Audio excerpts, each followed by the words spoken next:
Is this what's silently holding your life back? We often dismiss the quiet whispers our bodies send us, especially the ones that hint at something deeper, something systemic happening within. 99% of people miss the final, most crucial connection between these subtle signs, and overlooking it can change everything. Body's blueprint. It's a profound and almost humbling experience to truly listen to what your body is trying to communicate. We live in an age of immense external noise, a constant barrage of information, demands, and distractions that pull our focus outward. And in this process, we can become disconnected from the most intricate and intelligent system we will ever know, our own biology. The human body is a masterpiece of self regulation and communication. It doesn't have a voice in the way we typically think of one, but it speaks a language of its own, a language of sensations, of energy levels, of subtle shifts and changes. This language is not designed to be alarming or to induce fear. It's designed to inform. It's a continuous feedback loop, a gentle series of nudges guiding us toward balance, toward homeostasis. When we feel a pang of thirst, it's a simple, clear signal to hydrate. When we feel the heaviness of fatigue, it's an undeniable prompt to rest and recover. These are the basic, fundamental dialogues we have with our bodies every single day, and most of the time we listen without even thinking about it. But what happens when the signals become more nuanced, more complex? What happens when they are not as straightforward as thirst or hunger? This is where true awareness comes into play. The body's defense systems, the intricate network that works tirelessly to protect us, often give us early, subtle warnings when something is amiss. These are not loud, blaring alarms. They are more like quiet memos, gentle suggestions that warrant our attention. Think about the feeling of persistent, unexplained fatigue. It's easy to dismiss, isn't it? We blame our busy schedules, our lack of sleep, our stress levels. We tell ourselves, I just need to push through, or I'll catch up on rest this weekend. But what if that fatigue is not just a consequence of your lifestyle, but a communication from your circulatory system that it's struggling to meet the demands placed upon it? What if the energy deficit you're feeling is a direct reflection of a deeper metabolic or physiological imbalance? This is the shift in mindset that is so crucial for long term health. It's about moving from a reactive stance where we wait for a loud, undeniable symptom to force us into action to a proactive listening stance. This requires a certain level of presence and mindfulness in our daily lives. It means taking a moment to check in with ourselves, to notice the subtle shifts in our well being. It's about cultivating an inner literacy, the ability to read and understand the unique language of your own body. For example, a persistent dry cough can be easily attributed to allergies or a lingering cold. But when it becomes a chronic companion, when it seems to have no clear cause, it could be a signal from your pulmonary system, perhaps related to fluid dynamics within the body that are not immediately obvious. Similarly, swelling in the ankles or legs at the end of the day might be dismissed as a consequence of standing too long or eating a salty meal. But when it becomes a recurring theme, it's a message about fluid retention, a clue about the efficiency of your heart and your body's ability to manage its internal environment.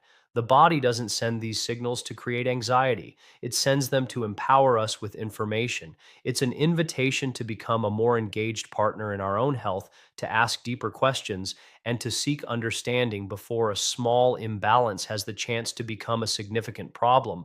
Learning to honor this intricate communication is not just a strategy for health, it's a profound act of self respect. It's an acknowledgement of the incredible intelligence that resides within us, working around the clock to keep us thriving. So, how do we begin to tune in? It starts with simple, consistent observation. It's the practice of noticing, without judgment, the patterns in your own life. How does your energy fluctuate throughout the day? Are there specific triggers that leave you feeling breathless or depleted? Do you notice changes in your sleep quality, your appetite, or your cognitive clarity? These are not trivial details. They are data points. They are clues in the beautiful, complex story of your health. When we start to pay attention to these things, we move beyond the simplistic model of just treating symptoms. Instead, we start to see the interconnectedness of our body's systems. We realize that a symptom in one area may be a reflection of an imbalance in a completely different part of the body.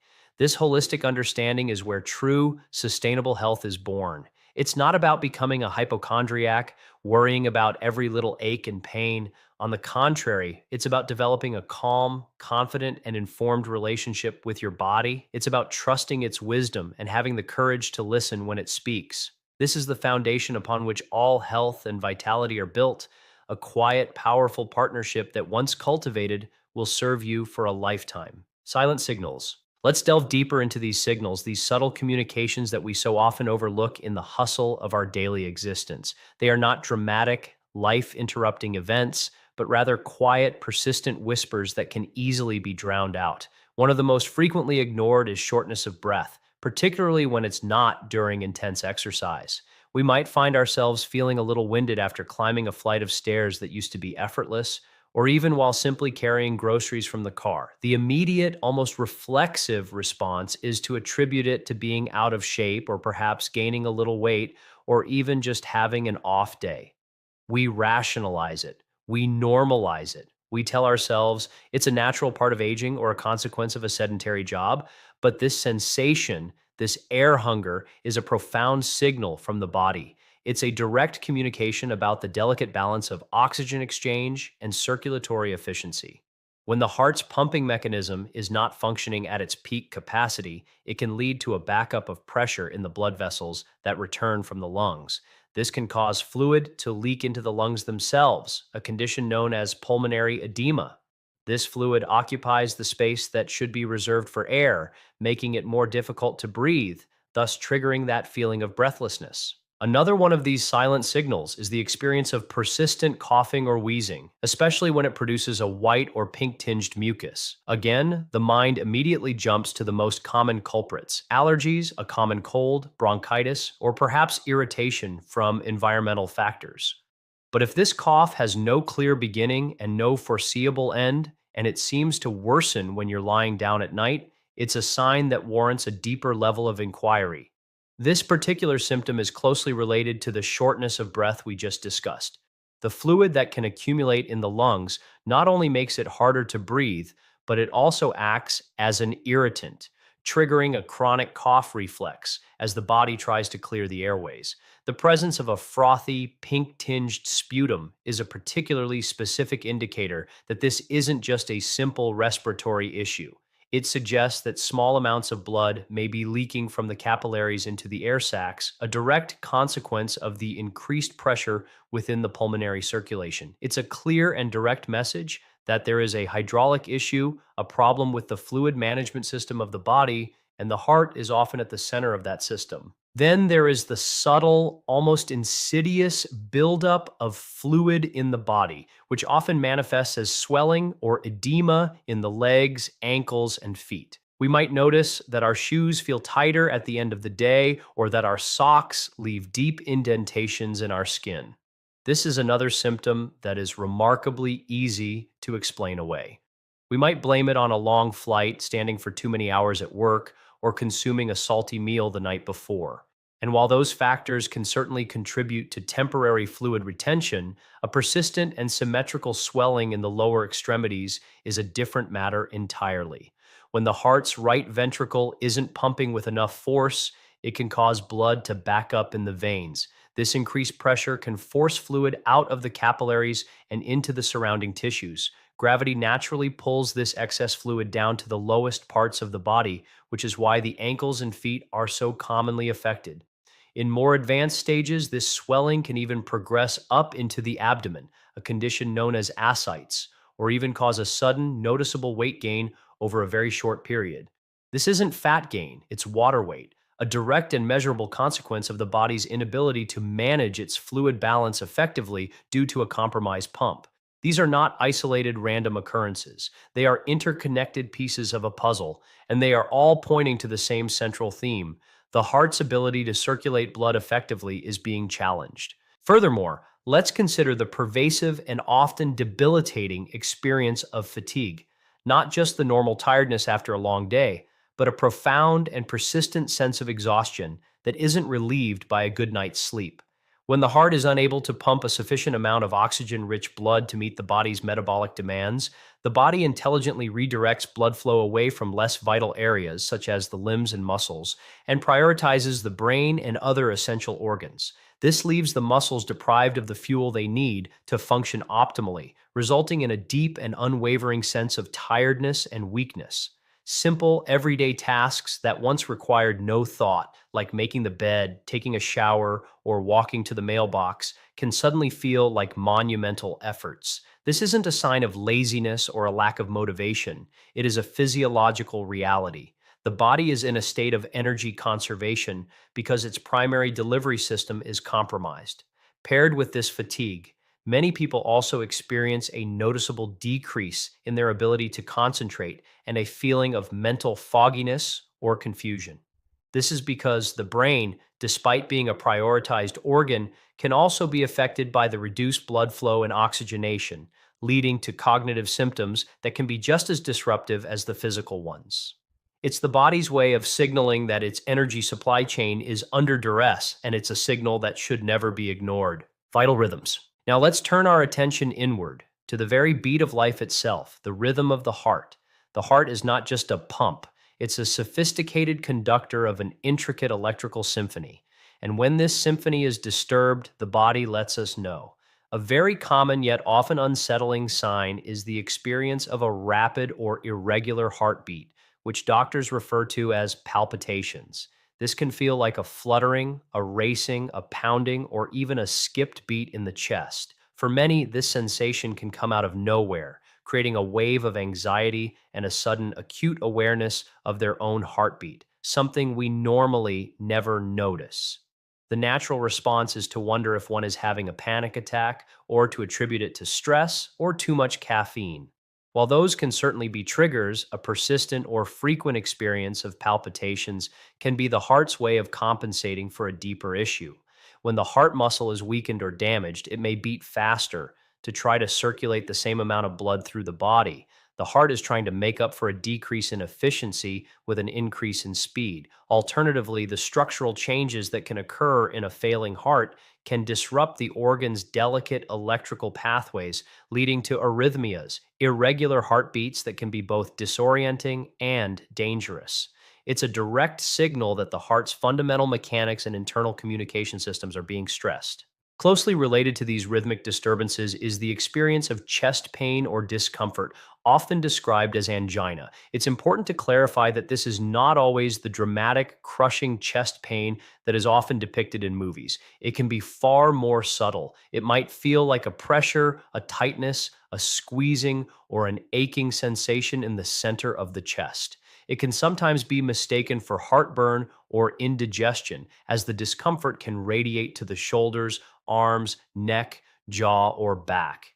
This sensation is a direct cry for help from the heart muscle itself. It's a signal of ischemia, which means that a part of the heart is not receiving enough oxygen rich blood to do its job. In the context of heart failure, this can happen because the heart's own demand for oxygen has increased as it works harder to pump against resistance, or because of underlying blockages in the coronary arteries that supply the heart muscle. When you exert yourself, the heart's demand for oxygen goes up, and if the supply can't meet that demand, it triggers this characteristic pain or pressure. It is one of the most direct and serious communications the body can send, an urgent memo that the heart's own fuel supply is critically low. Ignoring this is like ignoring the oil light in your car. You might be able to keep driving for a little while, but the risk of catastrophic failure increases with every mile. Another cluster of signals revolves around appetite and digestion. Many people are surprised to learn that their digestive system can be one of the first places to reflect a problem with their heart. A persistent lack of appetite or a feeling of nausea can be an early indicator of congestive heart failure. When the heart isn't pumping effectively, the body, as we discussed, diverts blood flow away from less critical systems, and the digestive tract is one of them. This reduced blood flow can slow down the entire digestive process, leading to a feeling of being full even after eating very little. It can also cause a general feeling of queasiness. Furthermore, the fluid buildup we spoke of earlier doesn't just happen in the legs and feet, it can also occur in the liver and the intestines, causing them to become congested and swollen. This abdominal swelling can put pressure on the stomach, further contributing to a loss of appetite and a feeling of bloating and discomfort. It's another example of how interconnected the body's systems truly are. A problem that originates in the heart can manifest as a collection of symptoms that at first glance seem to be purely gastrointestinal in nature. This is why it's so critical to look at the body as a whole, to see the patterns and connections rather than just focusing on one isolated symptom. Finally, we must talk about the more subtle but equally important mental and emotional signals. A heightened state of anxiety or a feeling of restlessness, particularly at night, can be a surprising symptom of a struggling heart. The physical discomfort of breathlessness when lying down can make it nearly impossible to find a comfortable position for sleep, leading to a feeling of being on high alert. Many people find they need to prop themselves up with multiple pillows just to be able to breathe more easily. This physical distress naturally triggers a psychological stress response. The brain senses the body's struggle for oxygen and can interpret it as a life threatening situation, flooding the system with stress hormones that create feelings of anxiety and a sense of impending doom. Furthermore, as we touched on earlier, reduced blood flow to the brain can lead to impaired cognitive function. This might manifest as memory problems, confusion, or a general difficulty in concentrating. Family members may be the first to notice these changes, observing that their loved one seems more forgetful or disoriented than usual. This cognitive decline is a direct result of the brain not receiving the steady supply of oxygen and nutrients it needs to function at its best.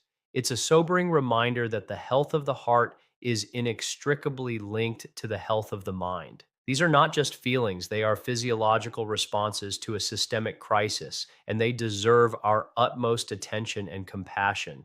We have walked through the quiet corridors of our own biology, listening to the subtle whispers and the more urgent calls our bodies send us.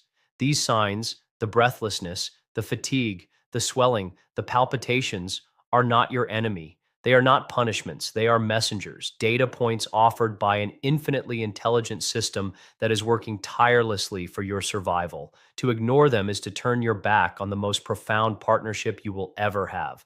Embracing this awareness is not about living in fear, it is the exact opposite. It is about living in a state of empowered grace, in a deep and trusting dialogue with your own life force. It's about meeting your body's signals, not with panic, but with curiosity and respect, allowing them to guide you back to a state of balance and vibrant health. Which one of these quiet signals made you stop and think? Be honest, has your body been trying to tell you something you've been too busy to hear?